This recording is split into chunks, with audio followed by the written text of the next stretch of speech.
नमस्कार दोस्तों, मैं विकास शाक्या एक बार फिर से आप सबका स्वागत करता हूं अपने चैनल पर। और आज हम डिस्कस करने जा रहे हैं चैप्टर नंबर 2 भागवत गीता के 3 श्लोक नंबर 13, 14 और 15। जैसा कि आपको पता है कि इस चैप्टर का नाम जो विद्वानों ने दिया है वो है गीता का सार, यानी पूरी गीता का सारांश इसी चैप्टर में है। जो पूरा सार भाव है, अगर एक ही चैप्टर को पूरी गीता पढ़ने के बाद अगर आप बार बार गीता को पूरा का पूरा नहीं दोहरा पा रहे, या समय का अभाव है या कुछ भी है, तो सिर्फ और सिर्फ सेकेंड चैप्टर को भी अगर आप बार बार पढ़ते रहेंगे तब भी आपका काम बन जाएगा। ठीक है, इसीलिए इसको गीता का सार नाम दिया गया है कि पूरी भागवत गीता पढ़ने के बाद भी, भागवत गीता लगातार पढ़ने वाली, बार बार पढ़ने वाली चीज़ है, लेकिन अगर आपको बार बार पूरा का पूरा रिवाइज करने का अवसर नहीं भी मिलता है तो केवल और केवल चैप्टर 2 को ही अगर आप बार बार पढ़ते रहेंगे तो सारे कॉन्सेप्ट आपके हमेशा क्लियर बने रहेंगे, आप हमेशा इससे जुड़े रहेंगे। क्योंकि बार बार पढ़ना इसलिए ज़रूरी होता है, जैसे धोया हुआ बर्तन एक बार धोने के बाद दोबारा गंदा हो जाता है, उसी तरीके से ये जो नेचर है जिसमें ये प्रकृति के 3 गुण हैं और 24 तत्व हैं, ये मन बुद्धि अहंकार है, इंद्रिय विषय हैं, ये बार बार इस बर्तन को, यानी हमारे पात्र को, हमारे मन को बार बार दूषित करते रहते हैं, इसलिए बार बार इन्हें धोना होता है। तो धोने का तरीका है शास्त्र। हमारे जो शास्त्र, खास करके भागवत गीता का जो सेकंड चैप्टर है, अगर आपको ज़्यादा कुछ नहीं मिलता, समय नहीं मिलता, या बहुत ज़्यादा व्यस्त हैं आप, ऐसे तो इतना कभी होना नहीं चाहिए कि आप गीता का एक श्लोक भी रोज ना पढ़ सकें और जीवन भर अगर आप उसको पढ़ते रहना चाहें, सिर्फ एक श्लोक पढ़कर भी अपने दिन को शुरू करना चाहें तो ऐसा ना कर सकें, ऐसा नहीं होता। लेकिन फिर भी अगर इस तरह की कोई भी स्थिति है तो गीता के सार के नाम से ये सेकंड चैप्टर इसीलिए आपके सामने अवेलेबल है, ताकि अगर आप पूरी भागवत गीता ना भी बार बार पढ़ पाएं तो भी कम से कम एक बार पूरी गीता पढ़ने के बाद आप बार बार इस चैप्टर नंबर 2 को जब भी अवसर मिले तो बार बार दोबारा दोहराते रहें, पढ़ते रहें।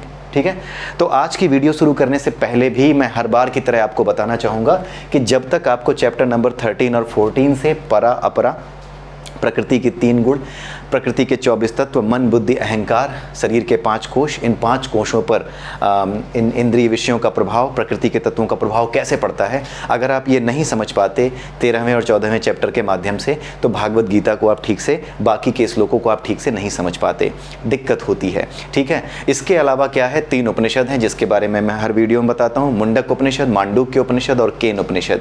ये 3 उपनिषद ऐसे उपनिषद हैं, अगर इसके साथ साथ 13वें और 14वें चैप्टर के साथ साथ अगर आपने इन 3 उपनिषदों को भी पढ़ा हुआ है और स्वाध्याय से अगर भागवत गीता को समझना चाहते हैं तो आप उन 3 उपनिषदों को कहीं से ऑनलाइन सोर्स से या कहीं से भी, और 13वें और 14वें चैप्टर जो कि भागवत गीता में है, इनको पढ़ने के बाद ही भागवत गीता के किसी और चैप्टर को, किसी और श्लोक को पढ़ना शुरू करें। आपको स्वाध्याय के माध्यम से अगर आगे बढ़ना है तो इस तरह से बढ़ करके देखने का प्रयास आप कर सकते हैं, आपको अवश्य लाभ होगा। ये मेरा व्यक्तिगत अनुभव है, ऐसा नहीं है, इससे भी बेहतर मार्ग हो सकते हैं। अगर आपके ऊपर गुरु की कृपा है तब तो कोई बात ही नहीं है, फिर तो कोई टेक्निकलिटी रही नहीं जाती, टेक्निकली आपको सोचना ही नहीं है, क्योंकि गुरु के मिलने के बाद तो सारे रहस्य खुल जाते हैं, तो किसी तरह के टेक्निकल ज्ञान की आवश्यकता ही नहीं है। लेकिन कई बार ऐसा होता है कि दुर्भाग्यवश हमें हमारे गुरु की तलाश हमारी पूरी नहीं होती, गुरु हमें जो है ढूंढ रहा होता है, या हमारे भीतर वो प्रज्ञा अभी विकसित नहीं हुई है कि कोई गुरु हमें जो है अपना आशीर्वाद दे, तो उस केस में स्वाध्याय के माध्यम से हम अपने आप को उस लायक बना रहे होते हैं।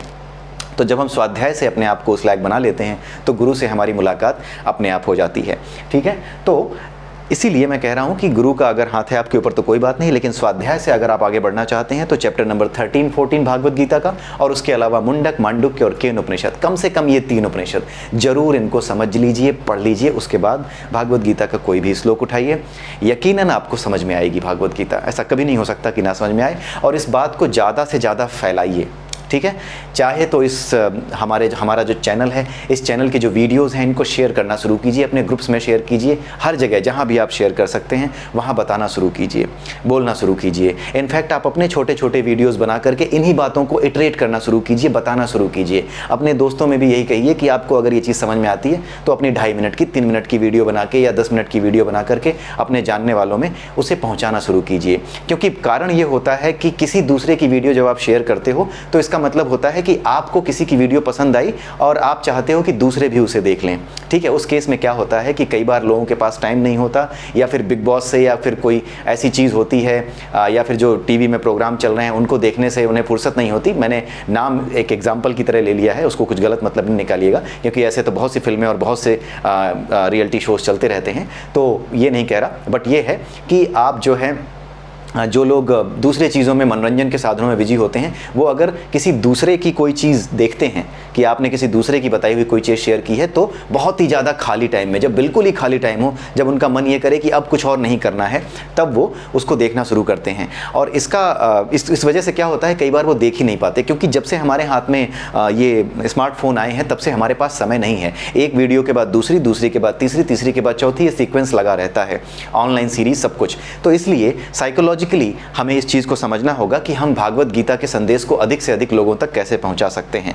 तो अधिक से अधिक लोगों तक पहुंचाने के लिए जब आप इस समझी हुई चीज़ को या इस समझी हुई चीज़ को अपने मुंह से बोलें, 15-10 मिनट का वीडियो, 2 मिनट का वीडियो, 3 मिनट का वीडियो बनाइए और अपने दोस्तों को दीजिए और उनसे बोलिए, देखो मेरा वीडियो कैसा बना है।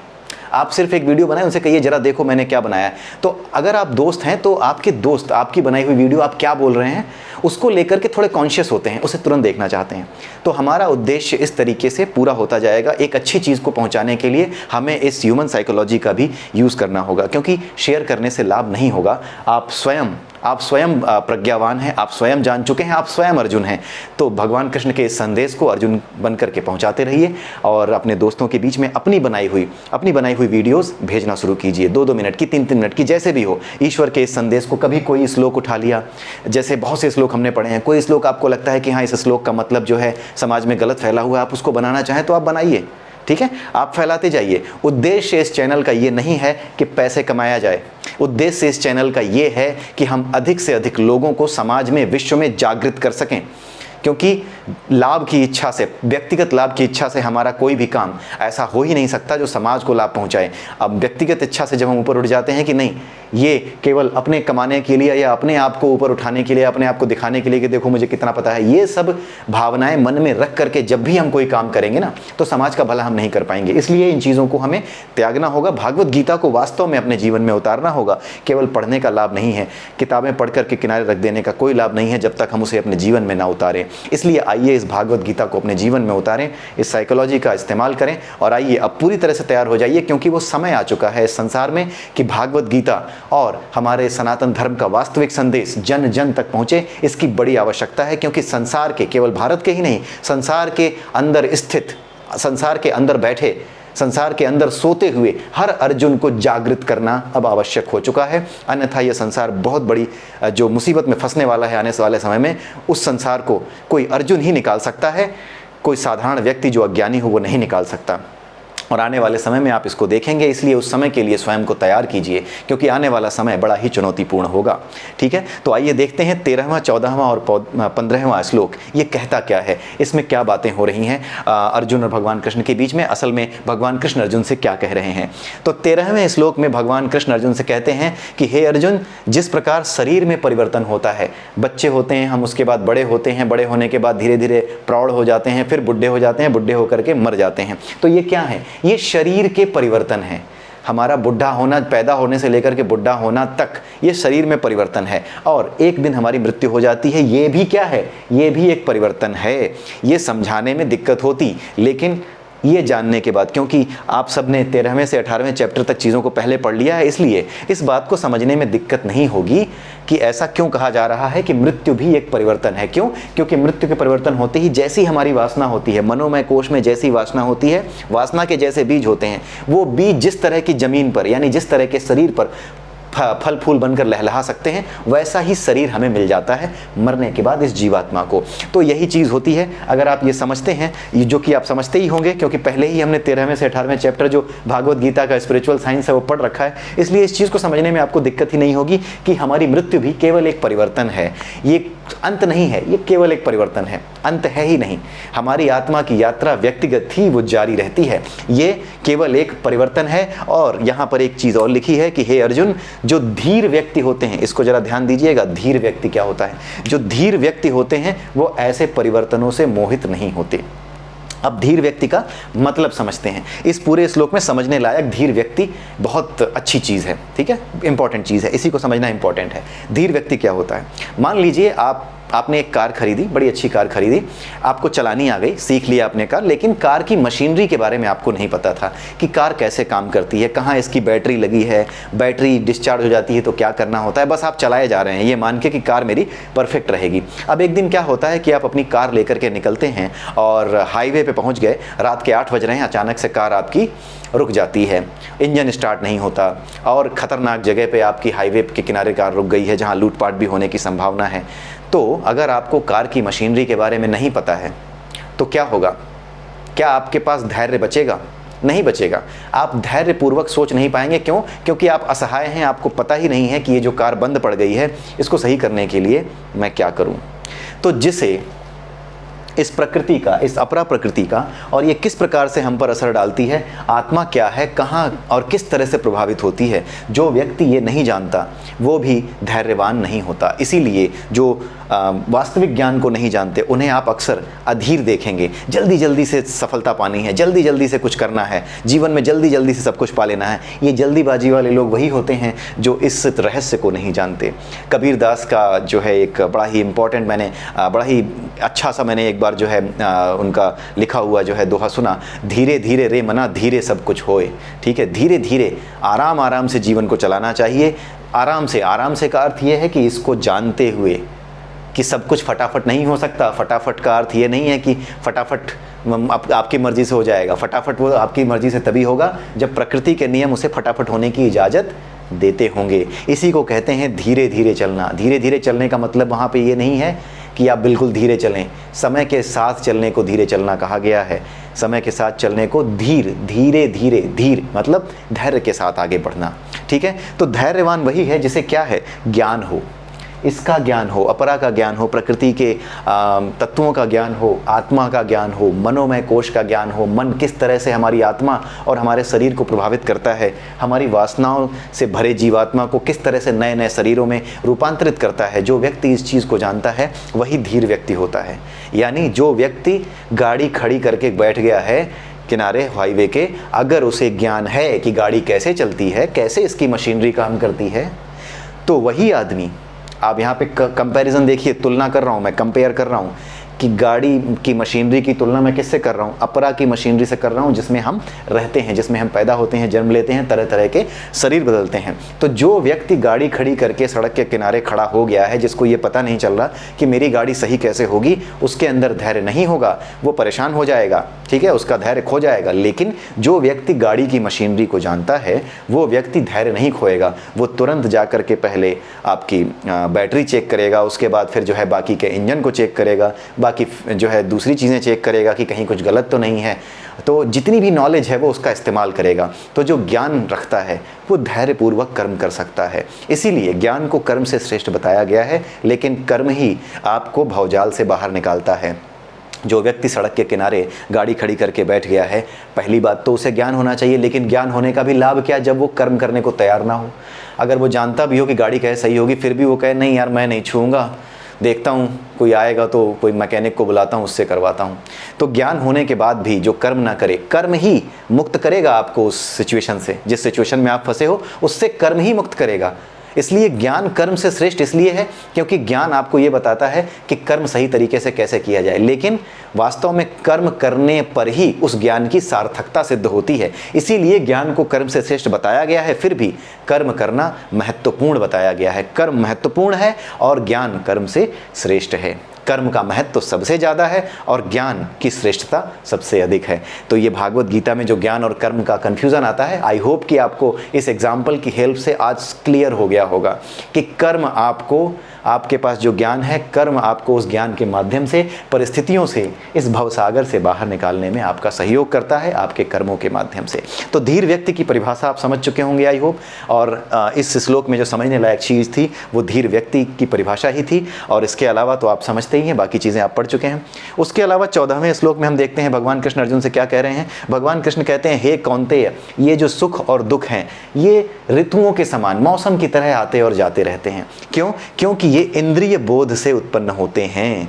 इंद्रिय बोध का मतलब क्या है भाई? हमारे मन में जो वासनाएं हैं वही सुख और दुख का कारण होती हैं। जब कोई वासना पूरी हो जाती है तो सुख मिलता है, जब कोई वासना पूरी नहीं होती तो दुख होता है। किसी लड़की से शादी करनी थी, आपको बड़ी पसंद थी, नहीं हो पाई किसी वजह से, सामाजिक कारणों से, या माता पिता तैयार नहीं हुए, तो आपको दुख हुआ। असल में उसके पीछे क्या था? वासना थी। अगर प्रेम होता तो दुख नहीं होता। जिसे प्रेम होता है ना, उसे कोई दुख नहीं होता, उसे तो बिछुड़ने में ही वास्तविक सुख का पता चलता है। बिछुड़ना ही वास्तविक सुख है, ये सच्चे प्रेमी को ही पता होता है। ये उन्हें नहीं पता होता जो वासनाओं में घिरे हैं, जो किसी शरीर को पाना चाहते हैं, वो सच्चा प्रेम नहीं कर सकते। उन्हें प्रेम की परिभाषा नहीं पता होती। बिछुड़ने में ही वास्तविक आनंद है, ये सच्चा प्रेमी ही जान सकता है।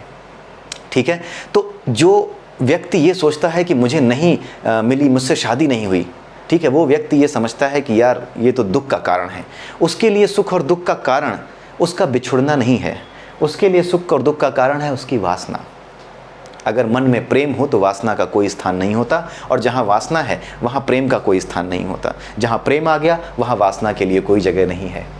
तो ये सब सारी चीज़ें जुड़ी हुई हैं। प्रेम भक्ति का रूप इसीलिए कहा जाता है, प्रेम भी एक भक्ति का ही रूप समझा जाता है। ठीक है, इसीलिए जो हमारे स्वामी विवेकानंद हैं, उन्होंने भक्ति योग पे एक किताब लिखी है, लेकिन उसके साथ साथ उन्होंने एक कमेंट्री प्रेम योग पर भी लिखी है। अगर आप देखते हैं, अगर आप ऑनलाइन सोर्स सर्च करेंगे तो प्रेम योग पे भी हमारे स्वामी विवेकानंद जी ने बहुत अच्छी किताब लिखी है। तो आप उसको अगर पढ़ना चाहें तो वो ही पढ़ सकते हैं। बहुत कुछ है जानने के लिए, आप एक एक करके चीज़ों को पकड़ते जाइए, पढ़ते जाइए। तो यहाँ पर भगवान कृष्ण अर्जुन से ये कह रहे हैं कि ये केवल और केवल ये जो सुख दुख है ना, ये आते और जाते रहते हैं। क्योंकि जैसे वासनाएं स्थायी नहीं होती ना, जैसे भूख लगी, खाना खाते ही, स्वाद मिलते ही, पेट भरते ही भूख शांत हो गई, तो ये क्षणिक दुख था कि भूख लगी है, बहुत देर से भूख से तड़प रहे हैं। ये भूख से तड़प जो हो रही थी, जो दुख हो रहा था भूख से तड़पने का, ये थोड़ी देर तक ही रहा, जब तक उसकी पूर्ति नहीं हुई। जैसे ही पेट में खाना गया, इस दुख से शांति मिल गई।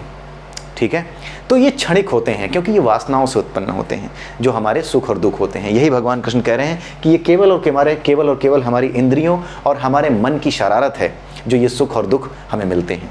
ठीक है, अब आप सोचिए कि किसी आदमी के पास बड़ी अच्छी चीज़ आई, उसने मेहनत की, एक बड़ी सी गाड़ी खरीद लाया और अपने घर के बाहर खड़ी कर दिया। उसकी घर के बाहर गाड़ी खड़ी देख करके मेरे सीने पे सांप लौट गए, मुझे दुख हो रहा है। क्या ये वाकई में दुख का कारण है? लेकिन मुझे दुख हो रहा है। तो मुझे दुख क्यों हो रहा है? क्योंकि मेरे भीतर वासना है, मेरे भीतर अहंकार है कि मुझसे श्रेष्ठ कैसे हो गया। अहंकार वासना के कारण ही तो होता है।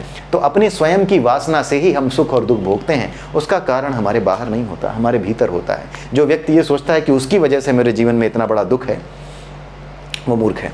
अगर कोई व्यक्ति, दूसरा व्यक्ति आपको दुख दे रहा है तो वो दुख नहीं दे रहा है, वो आपको ललकार रहा है। अगर आपका नुकसान करते हुए अगर आपके साथ वो कुछ कर रहा है तो आपको ललकार रहा है। आपको उसकी ललकार को स्वीकार करना चाहिए और उससे पूछना चाहिए कि ये जो गलत काम तुम मेरे साथ कर रहे हो, या ये जो तुम मुझसे बिना वजह की लड़ाई कर रहे हो, इसका कारण क्या है? आपको उससे पूछना चाहिए। हो सकता है कि आप उसकी मदद कर पाओ, हो सकता है कि आप उसके अंदर बैठी जो जलन की भावना है, उसके अंदर बैठी जो क्रोध की भावना है या ईर्ष्या की भावना है, उसे दूर करने में उसकी कुछ मदद कर सको।